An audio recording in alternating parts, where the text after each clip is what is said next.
What's up, beautiful people? Today we're going to be checking out top 10 terrifying secrets hidden in the world's most famous museums.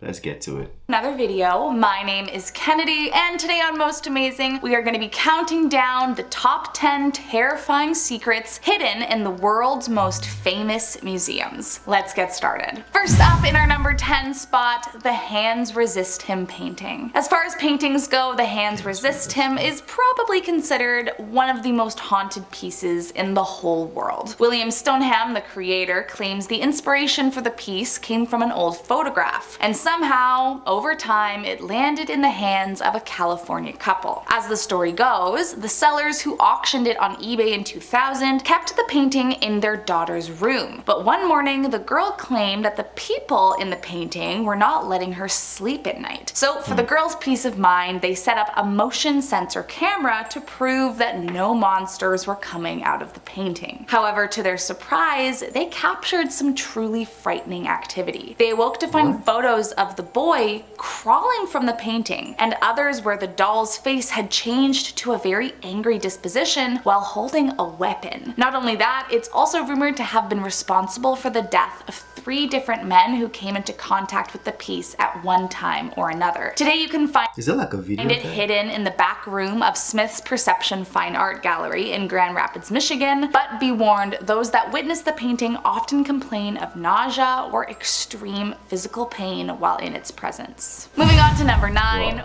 Wheelie. Some say it's a stuffed dog, while others say it looks more like a sheep, but either way, it's an old, creepy, haunted toy from the 19th century that can be found in the Prince Edward Island Museum in Canada. Nicknamed Wheelie due to the creaky wheels the stuffed animal sits on top of, this nearly 200-year-old toy was found lying inside the walls of the Yeo House while construction was underway. According to the staff, the disfigured sheep-dog toy was simply lying on the ground inside the walls, and so they decided to keep it and put it out on display for their visitors, which would all be well and fine except for the fact that it may have been hidden in a wall for a reason. Apparently Wheelie is known to wander around all by himself and is often found hiding in a different spot than he was left the night before. So again, maybe best to put him back where he was found. That's creepy. The face looks like an owl. On to number 8. Delphi Purple Sapphire. The Delphi Purple Sapphire was a beloved stone once held safely in the Temple of Indra. That was until English Colonel W. Ferris looted it from the temple during the Indian Rebellion in 1857 and brought it back with him to England. However, Ferris soon regretted this decision as he quickly began losing his fortune and his entire family started facing bad luck at every turn. At first, the family blamed the financial hit on a bad investment, but after one of their friends took their own life after holding the stone in their hands, they began to fear that some unseen force could be sabotaging them. Afterwards, the following owner, Edward Heron Allen, had such bad luck that he tried 3 times to get rid of the stone by throwing it in the nearby river, only for it to make its way back into his possession each time. Eventually, Edward decided to lock up the stone in a box in an attempt to seal its powers away, but London's Natural Museum of History got wind of this so-called cursed stone and Edward gave in, giving it to them provided they did not open the box until 3 years after his death and that his daughter may never be permitted to touch it. The museum followed the strict instructions and waited before setting it out on display, but they quickly discovered Edward was not exaggerating. The museum curator who handled the stone a total of 3 times says each time something awful has happened, and so it's remained hidden ever since. Moving on to number 7. Peter Curtin's head. Hidden in the Ripley's Believe It or Not Museum in Wisconsin is one of the most haunting objects you could come across. The severed head of a dead man. But who's the guy? Well, none other than the vampire of Dusseldorf, Peter Curtin. To give you a bit of context, Peter Curtin is widely considered one of the most cruel and deranged men of the 20th century. Between 1913 to 1929, he was a rampant killer and predator, responsible for the death of 10 people and attempted another 31 killings among his 68 crimes total. While in court, he received the nickname Vampire of Dusseldorf for reasons I'm sure you can imagine. imagine, and after freely confessing to all his crimes with no remorse, he was sentenced to execution via the guillotine. But his atrocities did not end there. In fact, shortly before he was executed, he famously turned to his psychiatrist and asked, quote, "Tell me, after my head is chopped off, will I still be able to hear, at least for a moment, the sound of my own blood gushing from the stump of my neck? That would be the pleasure to end all pleasures." Following his beheading, his head was then bisected and his brain was removed in order to be studied. The rest of his head, however, was mummified, transferred to the United States, and tucked away for everyone's safety. Moving on to number 6. Women from LEMB statue. Nicknamed the Goddess of Death, this cursed limestone statue was first unearthed in 1878 in LEMB, Cyprus. Estimated to date back to somewhere around 3500 BC, it's unknown who created the statue or what purpose it may have been for, but it is believed to have been owned by 4 different families, all of whom died within a few years of obtaining the artifact. The first was Lord Elfont, who 6 years after acquiring the statue died along with all 7 members of his family. What's up with all these things? Does it really happen? It doesn't sound real to Next me. was Ivor Minucci, whose entire family died within 4 years, followed by Lord Thompson Knoll, whose family perished within 4 years. For a while after that, the statue seemingly vanished until it wound up in the hands of Sir Alan Biverbrook and his family, who, as I'm sure you can predict, all died within a few years. After the last family died, there were 2 remaining family members who somehow managed to escape the deathly fate, and terrified of the powers the statue possessed, they donated it to the Royal Scottish Museum, where it now rests. But before it was safely stowed away, it took one last life, as the museum curator who handled the statue died within the year of touching it. Thank God no one else has touched it since. Moving on to number 5. Robert the Doll. In 1904, a boy named Robert Eugene received a doll as a present from his grandfather. Robert was so excited about the gift that he even named the doll after himself. Almost immediately, his parents felt like something wasn't right. They claimed they would hear Robert speaking to his doll at night and that a strange voice would answer back. As time went on, Robert got more and more attached, and his parents began noticing that his behavior was changing for the worse. When they would notice something strange, like furniture in a different room or objects scattered around the house, Robert would get extremely defensive and blame everything on the doll. However, things only got creepier as Robert got older. He kept the doll even as an adult and brought it to his new home with his wife. Neighbors that walked past said the doll was always looking out the window in the attic and would watch you as you walked by, often changing his expression as if he was taunting you. Years later, when Robert and his wife died, the new owner found the doll in the attic and said that every night they could hear eerie giggling coming from above. From there, it said the doll was donated to a museum in Florida, locked behind glass, and hidden from the public. Coming in at number 4.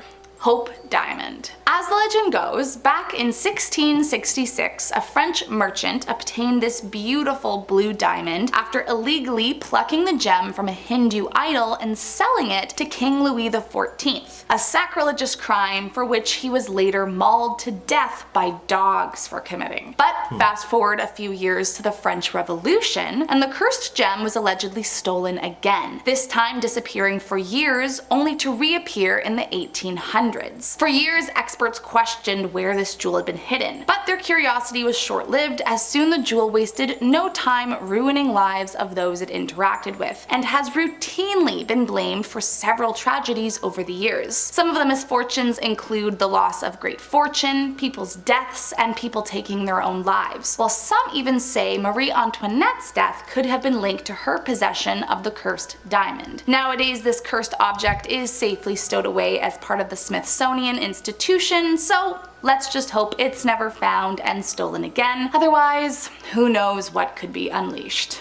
So what happens when it's in the museum? What if people see it? Won't it hurt them? On to number 3.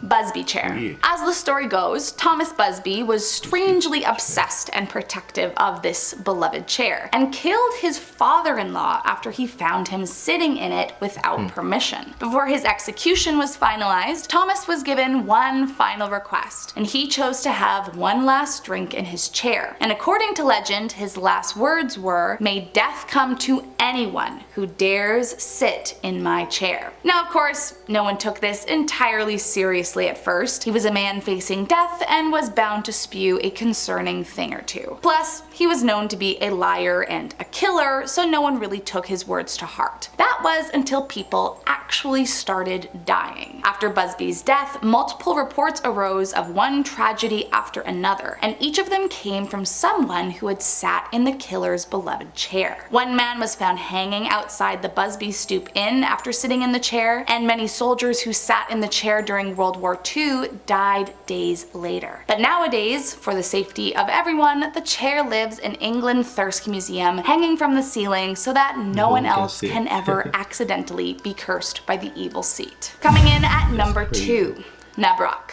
In 17th century Iceland, there was a well-known witchcraft ritual where people would create pants out of the skin of the deceased in hopes of a better life for them and their families moving forward. Called Nabrok, meaning corpse breeches, or more commonly referred to as necro pants nowadays, the pants were made as a talisman to magically summon more money for whoever made them. However, there was a catch. The man in question had to have consented before death, and the deed could only be done after the burial had taken place. Once loved ones said their goodbyes, you were free to dig up the corpse and peel off the skin, being careful to keep it all in one piece. It was believed that no holes or tears could occur, otherwise the power of the necropants would be lost. But disgustingly, it didn't stop there. Once you had fashioned the pants and put them on your person, the ritual demanded you head out into the village and steal one coin from a destitute widow. From there, the coin was to be placed in the groin of the pants, along with a traditional Icelandic sigil for the ritual to be complete. There is only one known pair of such pants remaining today, and it's hidden in the Museum of Icelandic Sorcery and Witchcraft. And if you ask me, they are just about the most terrifying thing I can think of. And I'd like to see it though. Last up in our number 1 spot, the Devil's Rocking Chair.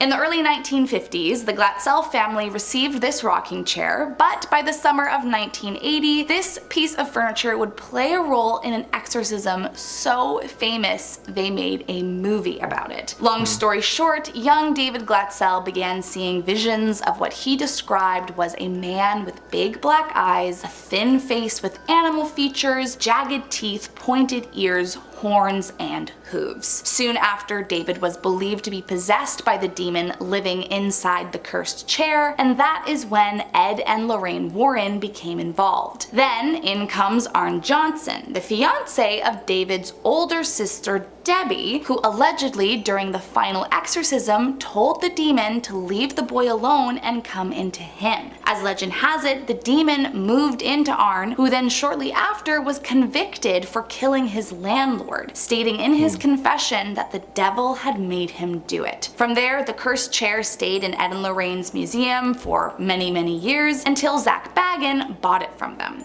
However, in 2019, Zach closed down the exhibit and hid the chair away after too many terrifying supernatural encounters. Why did you buy Well, it? that's all I got for you today, friends. I hope you enjoyed this one, and before you go, let me know in the comments, what's the scariest thing you've ever found in a museum? That is, it's hard to believe, but somehow I do believe, because, if you're a little bit traditional and mostly Christian, you understand, some superstition could really be a thing. It feels awkward. It feels like I just heard a narration from a movie or different movies, but it could really happen. Spirits being invoked into weird things or absurdities and causing problems in the world. Let me know if you believe, if there's any logical explanation. I know science might not be able to explain that, but if you're, I think, a traditionalist, is that the word, or a voodoo worshiper? I'm just gonna go straight like that. If you worship juju or voodoo and you think this is possible or you have the explanation to this, feel free to tell us in the comment section. Yeah, I think there's a possibility that things like this could happen, but I just wouldn't know how to explain how. Yeah, that was a good video. Very good narration there. Most amazing top 10. That's the name of the channel. I'll put the link in the description. I had a good time. Anyways, talk to me, share your comments, and it's the end of this one. Smash the like button, subscribe, and I'll see you on the next video. Peace. I made this Bet on my own, bet on my own.